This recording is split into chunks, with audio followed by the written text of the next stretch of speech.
अब करें क्या, क्या करें?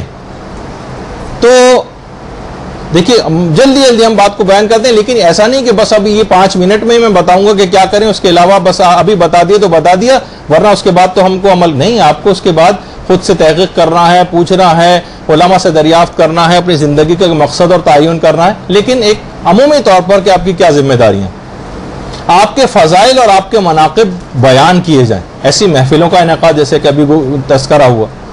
दूसरा फरीजा है कि आप खुद भी उन महाफिल और उन मजालिस में शरीक हों, जहां पर भी इमाम के सिलसिले में इस किस्म का कोई काम हो रहा है, आपको चाहिए कि उन महफिलों में शरीक हों, उन मजालिस में आप शरीक हों। तीसरी जिम्मेदारी यह बनती है कि आप उनके फजाइल और मनाकिब को नशर करें। किताबें इस सिलसिले में अगर कोई लिखी जा रही है इमाम, उसमें आप कंट्रीब्यूट करें, अपना माली हिस्सा डालें, उसको इधर से उधर अगर छप चुकी है किताब एक दूसरे को तोहफे के अंदर आप दें, उसके ऊपर अपने पैसे को खर्च करें, खुद इमाम की एक हक अदा होगा जो आप करेंगी काम। अगला आपकी जिम्मेदारी कि आप उनके फिराक में रोएं और दूसरे लोगों को रुलाएं, यह भी एक फरीजा। इमाम की नियाबत में या इमाम की तरफ से या इमाम को हदिया करें, कोई हज को हदिया करना बेहतर यह कि अक्सर उलमा कहते हैं कि हज नियत अपनी तरफ से करें और इमाम के सिलसिले में नियाबत ना करें, बल्कि हज खुद करके फिर उसके बाद हदिया कर दें। आयतुल्लाह बहजत वगैरह के सिलसिले में रुझान था। या फिर यह कि इमाम के लिए कोई जा रहा हो हज पे, तो आप कहें कि इमाम ज़माने की तरफ से, मेरी तरफ से उनके लिए तवाफ़ करना या उनके लिए कोई उमरा बजा लाना। ये खुद जा सकते हैं तो खुद ये काम करें, वरना किसी को नायब बनाकर भी भेजें, ये भी एक जिम्मेदारियों में से। और हज़रत हुज्जत की तरफ से मासूमीन के जो रोज़े हैं उनकी ज़ियारत अंजाम दें। जहाँ जहाँ भी कोई शख्स ज़ियारत के लिए जा रहे हैं उनसे आप कहें कि मेरी तरफ से भी नियत कर लेना। खुद अगर इन ज़ियारत के सफ़रों के ऊपर जा रहे हो तो हज़रत हुज्जत की तरफ से ये तमाम ज़ियारतें करें और उसके बाद सवाब उनको हदिया करें। आपसे इस्तिगासा करें, बहुत से इस्तिगासे बहुत अहम हैं जो इंशाअल्लाह आज मौका नहीं कभी और आपकी खिदमत में बयान किए जाएंगे।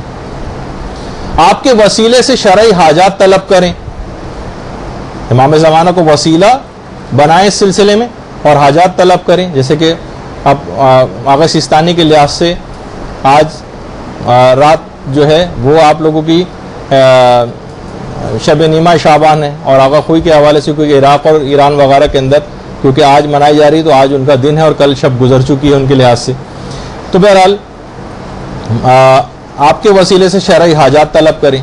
खुदा की बारगाह में आपको शफी बनाएं, शफात तलब करें और लोगों को आपकी तरफ बुलाएं, रहनुमाई करें कि इमाम ज़माना का जिक्र करें बार बार। ऐसी महफिलों में लोगों को खींच खाँच के लेकर आएँ, ऐसे प्रोग्रामों का इनेकाद करवाएं।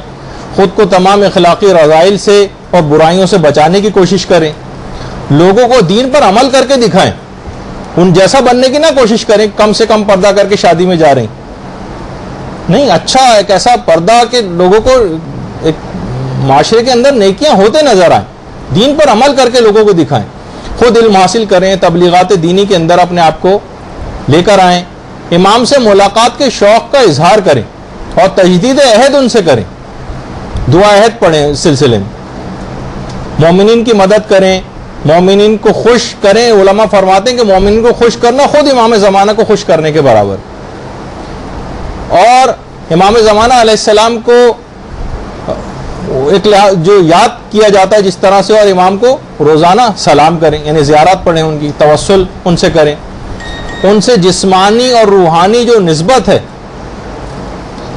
रखने वाले जो उलमा और सादात और मोमिनीन उनका भी तक़र्रुब हासिल करें। कुनूत में इमाम ज़माना के लिए दुआ करें। कुनूत में हज़रत हुज्जत जो खुद कुनूत पढ़ते हैं, आयतुल्लाह सैयद नसरुल्लाह मुस्तंबित जो कि खुद आयतुल्लाह खुई के दामाद थे, वो फरमाते हैं कि मैंने खुद हरम में अमीरुल मोमिनीन में हज़रत हुज्जत को उनकी दिलनशी आवाज़ में कुनूत पढ़ते सुना था। और उस अल्लाहुम्मा सल्ली अला मुहम्मद व आलि